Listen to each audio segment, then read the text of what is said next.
Hello ओडिशावासी बहुत आदर आउ स्वच्छ मनरे आपण मानक स्वागत जनाऊँगी मो चैनल को जो माने मो परी बाहर रोचंती ओडिया भाई भौणी माने से मानक भी बहुत बहुत स्वागत। आज रेसिपी जेतिकी हेल्दी और सेतिकी स्वादिया घरे पिला हुंतु कि बड़ हुंतु एटा बहुत ही बढ़िया गोटे ब्रेकफास्ट आइडिया कहि पारंती आ टिफिन रे दबा पई तो बहुत भलो। तो मु ओट्स को टिके ड्राई रोस्ट कर देछि आ राती रे किछि ड्राई फ्रूट्स को भिजे के रखि देथिले। आपन पाखरे जो भी ड्राई फ्रूट्स थिबो आपन देई परिबे। खजुरा थिले ना निहाती देबे। मिठा जगह रे आपन खजुरा बाटी देले से मिठा आउ किछि आपन को गुड़ किबा चीनी दबा को पड़िबो नै। तो मु जेमति एथरे नेछि अखरोट नेछि तापरे नेछि काजू आउ आमंड तापरे गोटे कप दही देकी मु एठी गुड़र पाउडर जैगेरी पाउडर नेछि गुड़ नहले आपन चीनी नै परिबे। जदि खजुरा नाही खजुरा थिले खजुरा निहाती पकेबे। बस तार गोटे पेस्ट बनै दबा आउ एथिरे हमें पानी ऐड करिबानी जेतिकी हमकु माने बैटरटा ए बैटरटा को जेतिकी पानिया करिवार थिबो सेटा को हमें क्षीर देकी सेटा को तार कंसिस्टेंसी ठीक करिवा। तो बाकी एथिरे आकु जदि आपन पाखरे समय थिबो टिके गोळेई की किछि समय आधा घंटा जदि छाडी देबे ताहल त आउ एते किछि दरकार पड़िबो नै। मु एठी कोकोआ पाउडर नेछि आपन चॉकलेट पैनकेक जेतु बनाउछे तो आमे चॉकलेट जगह रे आपन पाखरे जदि कोकोआ पाउडर नाही तो चॉकलेट पई आपन चॉकलेट को मेल्ट करि केतरे पकई परिबे नहले आपन चॉकलेट सिरप भी देई परिबे। आप मते एठी आउ टिके बैटर को पतला करिवार थिला तो मु पुणी टिके क्षीर देछि आ लूण एकदम कम देबे स्वाद को बैलेंस करिवा पई। मु किछि समय घोड़े के एमती रखि देथिली तापर देखिला बेलको पूरा पानी सोक मतलब क्षीर सोक कर नै जे टिके काठुआ हे जाय छै। तो मु आकु टिके पतला करिया पे मु एठी आउ टिके क्षीर ऐड करछि आउ टिके मु बेकिंग पाउडर ऐड करछि। आपन बेकिंग सोडा थिले बेकिंग सोडा नले इनो देई परिबे किंतु अल्प मात्रा रे पकेइबे कि जदि आपन बेसी समय रखि परछंती ताले आरो भी आवश्यकता पड़िबो नाही।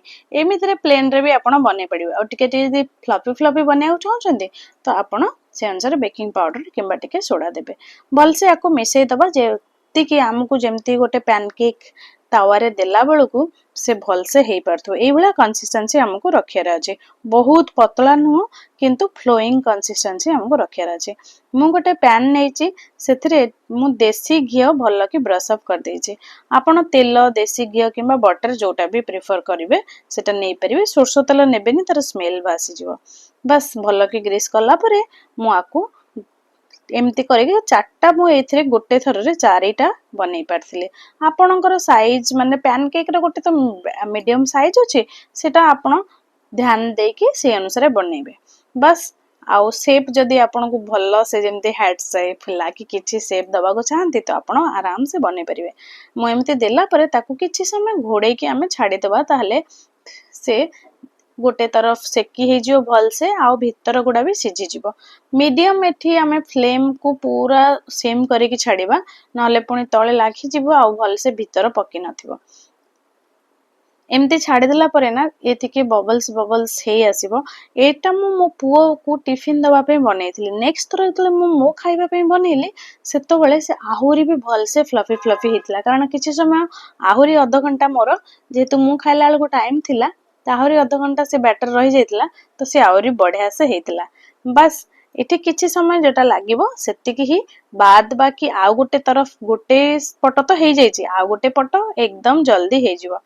हमें कवर काढी के देखंतु केमती फुटा फुटा हे जाइछि भल से। तो आउ टिके रखिले से आउरी बढ़िया से हबो। मु तो बहुत कम आपन देखिथिबे बेकिंग पाउडर देइथिले जदि टिके बेसी देबे तो आउरी भल से हे जिवो किंतु एई बळा थिले भी बहुत भल टेस्ट आसबे। एते भी बहुत स्पंजी किछि दरकार नाही पैनकेक रे। केक तो बनौने पूरा प्रॉपर बहुत स्पंज हवा दरकार एमती थिले भी बढ़िया टेस्ट आसीबो। तापरे आउ गोटे साइड को हमें भल कि एमती करिके सेकी नबा। आउ आपण एटा बैटर को बहुत मीठा करिवेनी कारण ता साथी रे तो पैनकेक रे हमें किछि ना किछि गोटे सिरप लगेइबा हे कारण होची पैनकेक रो मजा तो सेते बेले ही आसीबो। आपण चॉकलेट सिरप चॉकलेट जेहेतु मु बनेछि चॉकलेट पैनकेक मु चॉकलेट सिरप देछि आ आपण जदि नॉर्मल सिरप हनी दबा को चाहंतिबे त देई परिबे। ये देखन मु परे बनेइथिली एई पारीटा मु सेते पे आपण मानक पे एटा शूट करले कि परे जतले बनेइथिली सेटा आहुरी भी फ्लफी हेतिला।